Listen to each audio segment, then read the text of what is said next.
আমার ভাইয়েরা, নবীজি বলেছেন, তোমাদের কোনো ব্যক্তির সামনে যখন কোনো অন্যায় কাজ হয়, সঙ্গে সঙ্গে ইমানের দাবি নিয়া তোমরা সেই অন্যায় কাজকে দুই হাত দিয়া বাধা দাও। কয় হাত দিয়া?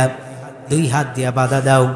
দুই হাত দিয়া বাধা দেবার শক্তি রাখো না, দুই হাত দিয়ে বাধা দেবার ইমানি বল তোমার নাই, তাহলে তুমি সেই অন্যায় কাজটারে মুখ দিয়া বাধা দাও। কি দিয়া বাধা দাও? মুখ দিয়া বাধা দাও। আমার ভাইয়েরা, নবীজি বলেছেন, হাত দিয়া বাধা দেবার শক্তি নাই, মুখ দিয়া বলবা এই শক্তিও তোমার নাই, তাহলে অন্তত সেই অন্যায় কাজটারে তুমি অন্তর দিয়া ঘৃণা করবে। আর এইটি হচ্ছে ইমানের একদম সর্বনিম্ন স্তর। এরপরে আর ইমানের কোনো অংশ নাই। কোনো ব্যক্তির সামনে অন্যায় হবে, সেই ব্যক্তি দুহাত দিয়ে বাধা দেবে। দুহাত দিয়ে বাধা দিতে না পারলে মুখ দিয়া বাধা দিবে। তাও যদি না পারে, অন্তত তাকে সেই অন্যায় কাজটার প্রতি অন্তর দিয়া ঘৃণা করা লাগবে। অন্তর থেকে এই ঘৃণা যদি আপনার ভিতরে না আসে, তাহলে বুঝবেন আপনি মুসলমান ঠিক, আপনার ভিতরে ইমানের কোনো অংশ আর বাকি নাই। আউযু বিল্লাহি মিনাশ শাইতানির রাজিম। বিসমিল্লাহির রহমানির রহিম। ওয়ালতাকুম মিনকুম উম্মাতুন ইয়াদউনা ইলাল খায়রি ওয়া ইয়া'মুরুনা বিল মা'রুফি ওয়া ইয়ানহাউনা আনিল মুনকার ওয়া উলাইকা হুমুল মুফলিহুন।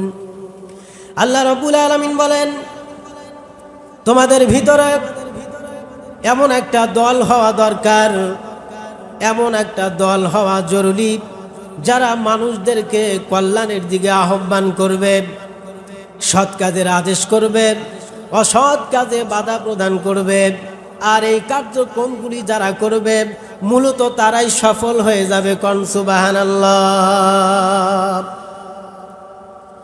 আল্লাহ পাক রব্বুল আলামিন এই আয়াতের মধ্যে একটি দলের কথা তিনি বলতেছেন, যে দল আমাদেরকে মহান আল্লাহ রব্বুল আলামিনের এই কোরআনের কথা বলবে। মুসলিম সমাজে একটি সাংগঠনিক ও সচেতন দল হিসেবে যারা দায়িত্বশীলভাবে মানুষের সামনে ইসলামের ন্যায় নীতির দাওয়াত তুলে ধরবে।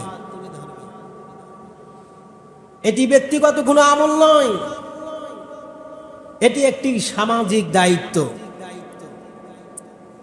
শুধু নামাজ রোজা করলেই হবে না, সমাজের অন্যদের দিকেও আমাদের তাকাতে হবে। আমার ভাইয়েরা, আজ আমরা আল্লাহ রাব্বুল আলামিনের পক্ষ থেকে দেওয়া এই দায়িত্ব আজ প্রায় ভুলেই গেছি। যারা অন্যায়ের কাজে প্রতিবাদ করে, আমরা তাদের সহযোগিতা না করে দেখা যায় আমরা আরো ওই ব্যক্তিকে কটাক্ষই করে বসি। কথা বলেন ঠিক না বেঠিক? ভাইরা আমার, আল্লাহ পাক রব্বুল আলামিন এখানে বলেছেন যে এমন একটি দল হবে যারা মানুষদেরকে কল্যাণের দিকে ডাকবে, যারা সৎ কাজের আদেশ করবে আর অসৎ কাজে বাধা প্রদান করবে। বন্ধুগণ, আদেশ করা আর অনুরোধ করা দুটি সমান কথা নয়।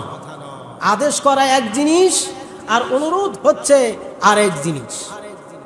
আমার ভাইয়েরা, প্রত্যেকটি সপ্তাহে আমি আপনাদের সামনে আপনাদেরকে লক্ষ্য করে আপনাদের চারিত্রিক দিক উন্নয়নের জন্য অনেক কথাই বলি কিনা বলেন? আমি আপনাদেরকে নামাজের কথা বলি, যাকাতের কথা বলি, রোজার কথা বলি, হজের কথা বলি, জেনার কথা বলি, সুদ ঘুষের কথাগুলি যে আমি আপনাদের সামনে বলি, এই যে কথাগুলি আমি আপনাদের সামনে বলি, এটা মূলত হচ্ছে অনুরোধ। আমি কিন্তু আপনাদেরকে আদেশ করে বলতে পারি নাই, এটি আমি আপনাদের সামনে অনুরোধের সাথে বলেছি, ভাই নামাজ পড়তে হবে, ঠিক কিনা কন?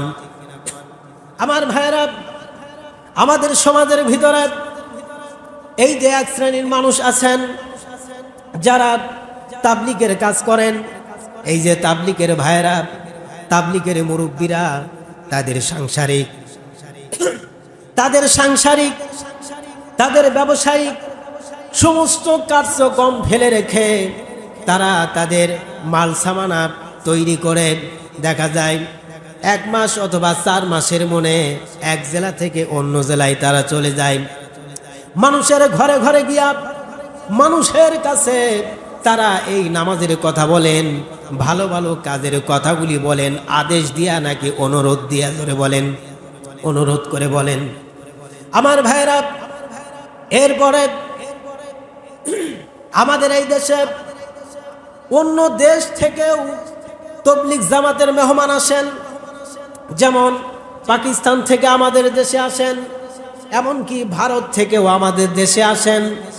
তারাও কি আমাদের দেশে এসে আমাদেরকে এই কথা বলতে পারছে নাকি, বেটা আমরা ভারত থেকে এসেছি, আমরা পাকিস্তান থেকে এসে বলছি, এখন থেকে বললাম খবরদার নামাজ পড়তে হবে, 1 ওয়াক্ত নামাজ তোমরা ছাড়তে পারবে না। কি বলেন? ভারত থেকে এসে, পাকিস্তান থেকে এসে তবলিগ জামাতের ভাইয়েরা কি এভাবে আদেশ করতে পেরেছে? কি বলেন, পেরেছে? পারে নাই। তারা অনুরোধ করে বলেছে, বাবা আমরা সেই বিদেশ থেকে এসেছি আপনাদের কাছে, আল্লাহর হুকুম, আমরা আল্লাহর বান্দা, তিনি হুকুম করেছেন নামাজ পড়তে হবে, ভালো ভালো কাজ করতে হবে, মেহেরবানি করে আসুন মসজিদে নামাজ পড়ুন, ভালো ভালো কাজ করুন, অন্যায় কাজ থেকে ফিরে থাকুন। কি বলেন, এই অনুরোধ করে বলে নাকি আদেশ করে বলে? অবশ্যই কিন্তু অনুরোধ করে বলে। কারণ হচ্ছে অনুরোধ আমরা সকলেই করতে পারি, আদেশ দিয়ে সবাই বলতে পারে না। আদেশ দিয়ে বলতে হলে অবশ্যই সেই আদেশের জায়গায় আপনাকে পৌঁছাতে হবে। কথা বলেন ঠিক না বেঠিক? সেই আদেশের জায়গা কোনটা? সেই আদেশের জায়গা হচ্ছে পার্লামেন্ট। সেই আদেশের জায়গা কোনটি জোরে বলেন? পার্লামেন্ট। আপনি আপনার সন্তানকে আপনি আদেশ দিয়ে বলতে পারবেন, বেটা আজকে তোকে স্কুলে যেতেই হবে, না যদি যাস তোরে ঘাড়ে ধাক্কা দিয়ে স্কুলের বারান্দায় আমি পাঠাবো। কিন্তু আপনার সন্তানকে আমি কি আদেশ করে বলতে পারবো? আমি অনুরোধ করে বলতে পারবো, বাবা স্কুলে যাও, লেখাপড়া করো, ভালো মানুষ হও, সমাজে তোমার মা এবং বাবার মুখ উজ্জ্বল করো, নিজেকে প্রতিষ্ঠিত করো, স্কুলে যাও, লেখাপড়া করো। কথা বলেন ঠিক নেবে ঠিক? আমার ভাইরা, সেই জন্য পার্লামেন্টে আমাদের লোক থাকতে হবে, আমাদের প্রতিনিধি থাকতে হবে, অর্থাৎ পার্লামেন্টে আমাদের নিয়ে যেতে হবে আল্লাহর বিধান, কোরআন। কথা বলেন ঠিক না বেঠিক? এবং রাসূল করিম সাল্লাল্লাহু আলাইহি ওয়াসাল্লামের এই হাদিস, কোরআন এবং সুন্নাহ দিয়ে পার্লামেন্টে যখন আমাদের প্রতিনিধি থাকবেন, তখন তিনি ওই পার্লামেন্টে বসে আইন তৈরি করবেন, কোরআন দিয়ে সুন্নাহ দিয়ে আইন তৈরি করে তিনি মানুষের সামনে আদেশ করে বলতে পারবেন। কথা বলেন ঠিক না বেঠিক? কোরআন এবং সুন্নাহর ভিত্তিতে আমাদের এই দেশে যদি পার্লামেন্ট তৈরি হয়, আল্লাহ পাক যেন কবুল করেন, বলেন আমিন।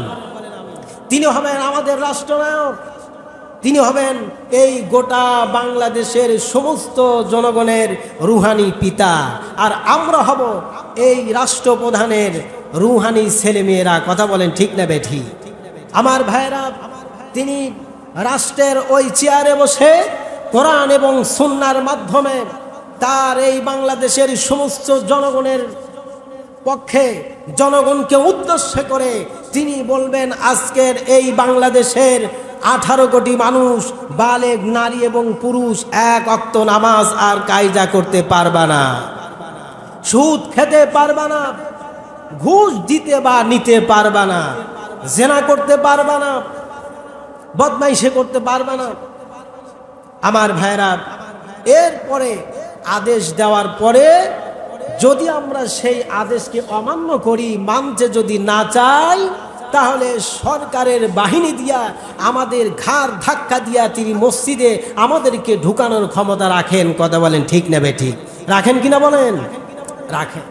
আমার ভাইয়েরা, আমরা সেই জন্য আমাদের চেষ্টা করতে হবে, আমাদের চেষ্টা করতে হবে আল্লাহর এই আকাশের নিচে জমিনের উপরে তার কোরআনকে বিজয় করার।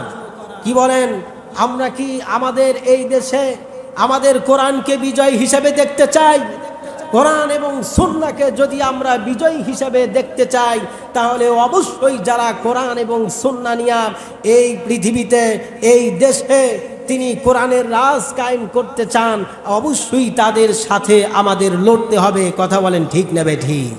আমার ভাইরা, আমার ভাইরা, আমি আপনাদেরকে অনেক সময় বলি যে আমরা এই যে মানুষেরা অনেক সময় বলে, হুজুর আপনারা তো বলেন যে কোরআন দিয়ে পার্লামেন্ট তৈরি হবে, কোরআন দিয়ে সমাজ এবং রাষ্ট্র পরিচালিত হবে, তাহলে কোরআন দিয়ে যদি রাষ্ট্র পরিচালিত হয়, কোরআন হচ্ছে মুসলমানদের। লোকেরা কি বলে? কোরআন হচ্ছে মুসলমানদের। সুতরাং কোরআন দিয়ে যদি রাষ্ট্র চলে, তাহলে আমাদের দেশে হিন্দু, বৌদ্ধ, খ্রিস্টান বহুজাতি মানুষ আছে, তাদের কি অবস্থা হবে বলেন? এমন বলে। আমার ভাইরা, আমি বলি যে মায়ের চেয়ে মাসির দরদ বেশি হওয়া, এটি কি সুলক্ষণ না কুলক্ষণ? সুলক্ষণ না কুলক্ষণ? আচ্ছা বলেন তো দেখি, এই আকাশ সৃষ্টি করেছেন কে? আকাশকে সৃষ্টি করেছেন, জমিনকে সৃষ্টি করেছেন। কষ্ট হচ্ছে আপনাদের? তাহলে আমার সাথে আপনাদের কথা বলতে হবে। গলা ছেড়ে দিয়ে বলেন, আকাশকে সৃষ্টি করেছেন, এই জমিনকে সৃষ্টি করেছেন, আমাদেরকে কে সৃষ্টি করেছেন? হিন্দু, বৌদ্ধ, খ্রিস্টানদেরকে কে সৃষ্টি করেছেন? কে সৃষ্টি করেছেন?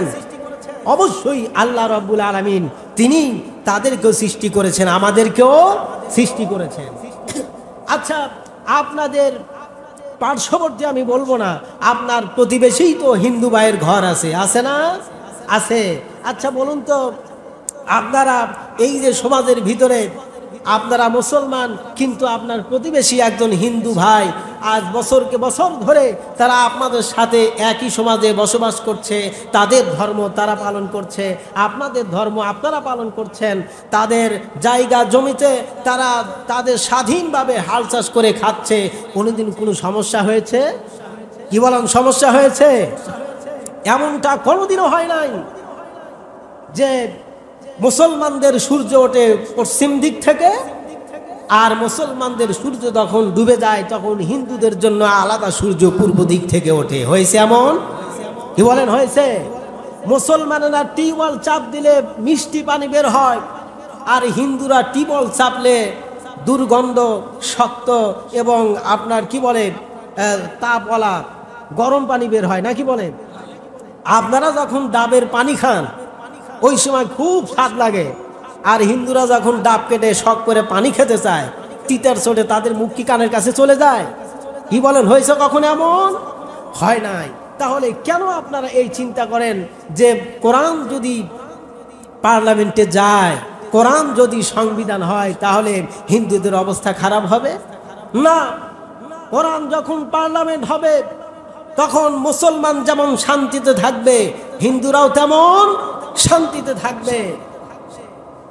এই পৃথিবীতে যখন কোরআন পার্লামেন্ট হবে, তখন মানুষের দুঃখ দুর্দশা আর থাকবে না, জেনা ব্যভিচার থাকবে না, মানুষেরা অভাবে থাকবে না, স্বাচ্ছন্দ্যে জীবন যাপন করতে পারবে।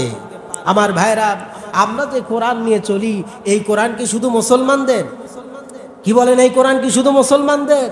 না, আমরা যারা বলি যে কোরআন পার্লামেন্ট হলে পরে হিন্দু বৌদ্ধদের কি হবে, তাদের ব্যাপারে আল্লাহ পাক বলেছেন, এ মুসলমানেরা শুনে রাখো, এই কোরআন শুধু তোমাদের জন্য আমি নাজিল করি নাই। আল্লাহ পাক কোরআন কেন নাজিল করেছেন তিনি বলছেন। আল্লাহ রাব্বুল আলামিন বলেন, শাহরু রমাদানাল্লাযী উনজিলা ফীহিল কুরআন হুদাল লিন্নাসি ওয়া বায়্যিনাতিম মিনাল হুদা ওয়াল ফুরকান। আমার ভাইরা, আল্লাহ রাব্বুল আলামিন বলছেন রমজান মাস, এই রমজান মাসে আমি কোরআন নাজিল করেছি এবং এই কোরআন আমি এই জন্য নাজিল করেছি যে গোটা পৃথিবীর সমস্ত মানব মণ্ডলীর হেদায়েত বয়ে আনবে। তাহলে হিন্দুরা কি মানুষটা অন্য কিছু? কথা বলেন, হিন্দুরা মানুষটা অন্য কিছু? অবশ্যই তারাও মানুষ, আমাদের মতোই মানুষ, কিন্তু তাদের ধর্মটা ভিন্ন একটি ধর্ম। কিন্তু আল্লাহ পাক বলেছেন কোরআন নাজিল করেছি কেন? গোটা পৃথিবীর সমস্ত মানব মণ্ডলীর কল্যাণের জন্য। তাহলে এই কোরআন হিন্দুদের কল্যাণ করতে পারবে কি পারবে না? কি বলেন, পারবে কি না? অবশ্যই কিন্তু পারবে আমার ভাইরা। সেই জন্য এই কোরআন আমাদেরকে মানতে হবে। রাজি আছেন? এই কোরআন আমাদেরকে মানতে হবে এবং এই কোরআন দিয়ে যখন রাষ্ট্র পরিচালনা হবে তখন হিন্দু, বৌদ্ধ, খ্রিস্টান, পৃথিবীতে যত মানুষ আছে এই পৃথিবীর সমস্ত মাখলুক কোরআনের বরকতে তারা শান্তি পাবে। কোরআন ছাড়া এই পৃথিবীতে শান্তি কখনো আসে নাই। কোরআন ছাড়া পৃথিবীতে কেউ মানুষের শান্তি নিশ্চিত করতে পারবেও না। আমার ভাইয়েরা, নবীজি বলেছেন তোমাদের কোনো ব্যক্তির সামনে যখন কোনো অন্যায় কাজ হয় সঙ্গে সঙ্গে ইমানের দাবি নিয়া তোমরা সেই অন্যায় কাজকে দুই হাত দিয়া বাধা দাও। কয় হাত দিয়া? দুই হাত দিয়া বাধা দাও। দুই হাত দিয়া বাধা দেবার শক্তি রাখো না, দুই হাত দিয়ে বাধা দেবার ইমানি বল তোমার নাই, তাহলে তুমি সেই অন্যায় কাজটারে মুখ দিয়া বাধা দাও। কি দিয়া বাধা দাও? মুখ দিয়া বাধা দাও। আমার ভাইয়েরা, নবীজি বলেছেন হাত দিয়া বাধা দেবার শক্তি নাই, মুখ দিয়া বলবা এই শক্তিও তোমার নাই, তাহলে অন্তত সেই অন্যায় কাজটারে তুমি অন্তর দিয়া ঘৃণা করবে। আর এইটি হচ্ছে ইমানের একদম সর্বনিম্ন স্তর। এরপরে আর ইমানের কোনো অংশ নাই। কোনো ব্যক্তির সামনে অন্যায় হবে, সেই ব্যক্তি দুহাত দিয়ে বাধা দেবে। দুহাত দিয়ে বাধা দিতে না পারলে মুখ দিয়া বাধা দিবে। তাও যদি না পারে অন্তত তাকে সেই অন্যায় কাজটার প্রতি অন্তর দিয়া ঘৃণা করা লাগবে। অন্তর থেকে এই ঘৃণা যদি আপনার ভিতরে না আসে তাহলে বুঝবেন আপনি মুসলমান ঠিক, আপনার ভিতরে ইমানের কোনো অংশ আর বাকি নাই। বুঝতে পেরেছেন আমার ভাইরা? সেই জন্য আল্লাহ পাক রব্বুল আলামিন বলেছেন যে আমার মুমিন বান্দারা যদি ক্ষমতায় যায়, তারা যদি ক্ষমতা পায়, তাহলে 1 নম্বরে নামাজ প্রতিষ্ঠা করবে, 2 নম্বরে যাকাত আদায় করবে, 3 নম্বরে সৎ কাজের আদেশ করবে। সৎ কাজের আদেশ করবে। আজ থেকে এই বাংলাদেশের কোনো মানুষ আর ঘুষ খেতে পারবে না, সুদ খেতে পারবে না, কোনো জেনা ব্যভিচার করতে পারবে না, ওজনে কম দিতে পারবে না, খাদ্যে ভেজাল দিতে পারবে না, মানুষকে ঠকাতে পারবে না। তুমি যখন নিবে বেশি নিবে, অন্যকে দেওয়ার সময় কম দিবে, এইটা তোমরা আর করতে, জোরে বলেন, করতে পারবে না। এই আদেশকে দিবেন আমাদের রাষ্ট্রনায়ক দিবেন, যিনি কোরআনের রাষ্ট্রনায়ক হবেন। তিনি পার্লামেন্ট থেকে এই ঘোষণা করবে যে আজ থেকে কোনো মানুষ আর কোনো মানুষকে ঠকাবে না। আমার ভাইরা, এটি আমরা মানতে বাধ্য হয়ে যাব ইনশাআল্লাহ, কোরআনের বরকতে। কিসের বরকতে? কোরআনের বরকতে। এবং এই যে সমাজের ভিতরে যেই সমস্ত অন্যায় অপরাধের কাজকর্মগুলি হয়, হয় না অনেক অন্যায় কাজ? হয় কিনা বলেন? আমাদের এই সমাজে, এই রাষ্ট্রে আমরা দেখেছি ওলামায়ে কেরাম, আমরা কোরআনের মাঠে ওয়াজ করতে পারি নাই, ঠিক কিনা বলেন? তাফসীর মাহফিল করতে গেলে সরকারের পারমিশন লাগে নাই? লাগছে কিনা বলেন? কিন্তু এই দেশে হাজারো নাচ গানের অনুষ্ঠান হয়েছে, যাত্রার অনুষ্ঠান হয়েছে, নাটকের মঞ্চ তৈরি হয়েছে, কিন্তু তাদের কোনো পারমিশন লাগছে? লাগে নাই। কিন্তু ইসলাম যখন ক্ষমতায় যাবে ইনশাআল্লাহ তারা কোরআনের বরকতে এই রাষ্ট্র থেকে নাটক, যাত্রা, সিনেমার মূল সহ একবারে এই দেশ থেকে উৎখাত করবে ইনশাআল্লাহ। কি বলেন? এই সমাজ থেকে এই ধরনের সব অন্যায় অত্যাচারগুলি উঠে যাক, মানুষেরা সুখে সমৃদ্ধিভাবে বসবাস করুক, আমি আপনি সুখে থাকি, আমাদের প্রতিবেশী হিন্দু বৌদ্ধ খ্রিস্টান ভাইয়েরাও সুখে থাকুক। এইটা কি আমরা চাই কি চাই না? চাই কি চাই না? আমার ভাইয়েরা, আজকের সমাজে যার একটা মেয়ে হয়েছে তার মুখ কালো হয়ে যায়, দুইটা মেয়ে হলে তো তার আর কোনো কথাই নাই, তিনটা চারটা মেয়ে যদি হয় সেই ব্যক্তি দুশ্চিন্তায় তার মাথা যেন হেট হয়ে যায়। কারণ আজকের সমাজে দেখবেন একটা মেয়ে যখন বিয়ে দিতে যায়, আপনারা খুব ভালো মাশাআল্লাহ, আপনারা কোনো যৌতুক টৌতুক নেন না ইনশাল্লাহ, নাকি কন? অনেক কুলাঙ্গার আছে যারা ছেলে বিয়ে দিতে গেলে দেখবেন দাবি করে বসে 5 লক্ষ টাকার ক্যাশ দিতে হবে, এরপরে R15 একটা মোটর সাইকেল দিতে হবে, এই দিতে হবে সেই দিতে হবে। কি বলেন, এরকমের বায়না করে না? করে কিনা বলেন? করে। আমার ভাইরা, কোরআন যদি পার্লামেন্ট হয়, কোনো মেয়ে লোককে কোনো মেয়ের বাবাকে মেয়ে বিয়ে দিতে গেলে ইনশাআল্লাহ আর যৌতুক দেওয়া লাগবে না। আমার ভাইরা, যৌতুক দেওয়া এবং নেওয়া অপরাধ সরকারিওভাবে, কিন্তু হাজার হাজার বিয়ে হচ্ছে যৌতুক দিয়া, হাজারে 2-1টা বিয়ে হচ্ছে মাত্র যৌতুক ছাড়া। সরকার কিন্তু এই ব্যাপারে কোনো পদক্ষেপ নিয়েছে? নাই। ইসলামী সমাজ ব্যবস্থা হলে অবশ্যই তারা এই ব্যাপারেও সজ্জার থাকবেন ইনশাআল্লাহ। বলেন ইনশাআল্লাহ। আমার ভাইরা, আমি আপনাদের কাছে উদাত্ত আহ্বান রেখে আমি আমার বক্তব্য শেষ করব যে আমরা যদি কোরআনকে পার্লামেন্ট হিসেবে তৈরি করতে পারি, তাহলে আমাদের সমস্ত ভুল ধারণা দূর হয়ে যাবে, আমরা সুখে থাকবো, সমৃদ্ধভাবে জীবনযাপন করতে পারবো, আমরা সর্বদিক থেকে নিরাপদে থাকতে পারবো। এই জন্য আমাদের দেশে আমরা যদি রাষ্ট্র পরিচালনা কোরআন দিয়ে করি, তাহলে আওয়ামী লীগ নাই, বিএনপি নাই, কোনো দল নাই এমন যে এক দল ভালো থাকবে আর এক দল জেলে থাকবে, এরকমের ব্যবস্থা থাকবে না। আজকের কি অবস্থা? আওয়ামী লীগ যখন ক্ষমতায় ছিল, বিএনপির লোকেরা পলায় থাকছে। এখন আওয়ামী লীগ বিদায় হয়ে গেছে, এখন বিএনপির লোকেরা রাজত্ব পেয়ে গেছে, আর আওয়ামী লীগের লোকেরা এখন কারাবন্দী অবস্থায় রয়েছে না? হ্যাঁ, অন্যায় যদি আওয়ামী লীগের লোকেরা আমি হুজুরও করি, আমাকেও শাস্তি পাওয়া লাগবে। তবে ইসলাম যখন ক্ষমতায় যাবে, আমি গ্যারান্টি দিচ্ছি, এমন হবে না যে আপনি বিপক্ষ দল ছিলেন বলে আপনাকে কারাবদ্ধ অবস্থায় থাকতে হবে আর আমি আনন্দ উল্লাসে জীবনযাপন করবে, এরকম হবে না। প্রত্যেকটা দলের মানুষ সুখে শান্তিতে সমৃদ্ধভাবে থাকবে, কিন্তু মূল কথা হচ্ছে অন্যায় যে করবে সে যেই দলের হোক শাস্তি পাবে। আমরা এই রকমের একটা সমাজ আল্লাহ পাকের কাছে চাই ইনশাআল্লাহ, এবং এই সমাজ পরিপূর্ণ করতে আমাদের যা করা দরকার ইনশাল্লাহ আমরা করব। অর্থাৎ সামনে ইলেকশন আসতেছে, কোরআন যাতে করে পার্লামেন্ট হয়, এই জন্য আমরা কোরআনের পক্ষে ভোট দেব ইনশাআল্লাহ।